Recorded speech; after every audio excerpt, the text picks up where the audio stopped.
একটা খড়ের আঘাতে মারাতে সেই গরুর মৃত্যু হয়, তখন তারা বলেছিল গোহত্যা পাপ যে ব্রাহ্মণের আছে তাকে এখানে থাকতে দেওয়া যাবে না। তার কথায় কি শিবের আরাধনা করে এবং শিব তাকে তার জটা থেকে গঙ্গা দেন। এই গঙ্গা নদী হলো গোদাবরী এবং এই ত্রম্বকেশ্বরের বিশেষত্ব হলো এটি মাটির নিচ থেকে 3টি ভাগে বিভক্ত। 3টি ভাগ থেকে মাঝখান থেকে অনবরত জল বেরোতে থাকে এবং 3টি ভাগ ত্রিদেব অর্থাৎ ব্রহ্মা, বিষ্ণু এবং মহেশ্বরের প্রতীক স্বরূপ। এটা হলো কি আমরা ত্রম্বকেশ্বরের স্বরূপটা রেখেছি। কেদারনাথ আমাদের যদি কাশীর পরে বহুল প্রচলিত কোনো জ্যোতির্লিঙ্গ থেকে থাকে সেটা হলো এই কেদারনাথ।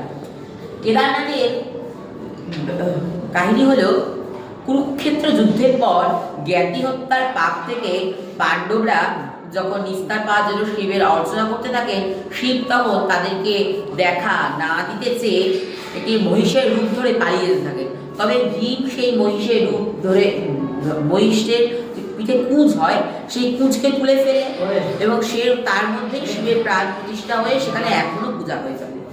সেটাই হলো কেদারনাথের থাকা জ্যোতির্লিঙ্গটি। এই যে কেদারনাথের জ্যোতির্লিঙ্গটি আকার সমস্ত জ্যোতির্লিঙ্গের থেকে আলাদা এই কারণে।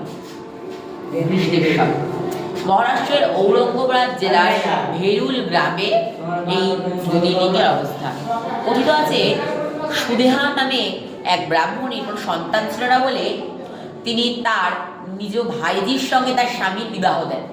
তার স্বামী বলেছিলেন যে ভাইজি অর্থাৎ কুসুমাকে প্রতিদিন 101টি মাটির শিবলিঙ্গ তৈরি করে তাকে পুজো করে তাকে বিসর্জন করে।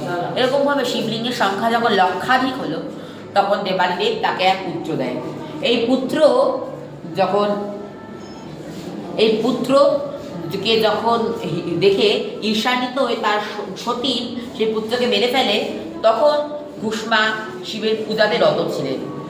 সেই কারণে তিনি তাও নিশ্চঞ্চল থেকে গীতার ভাষায় চিতপ্রজ্ঞ হয়ে তাও তিনি শিবের অর্চনা করে যাচ্ছেন। যে এই দেখে শিব তাকে বরদান দিতে আসবেন। তিনি বলেন যে তিনি সুদেহাকে তার জন্য হত্যা করবেন, কিন্তু কুসমা তাও বলেছিল জগতের কল্যাণই তার একমাত্র প্রার্থনা।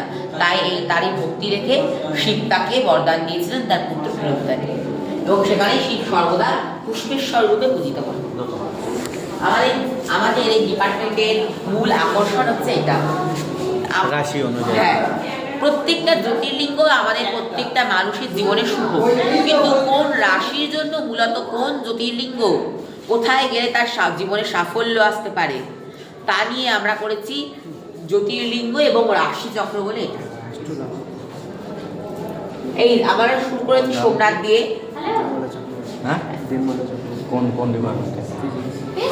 শুরু করেছি সোমনাথ দিয়ে এরকমভাবে আমরা কালচক্রের 12টি রাশি এবং তার মধ্যে থাকা 12টি জ্যোতির্লিঙ্গের করেছি এবং তাদের অবস্থান এবং এই রাশি যখন এই জ্যোতির্লিঙ্গের পূজা করলে কি ফলাফল লব্ধ হয় তাও আমরা এখানে করেছি।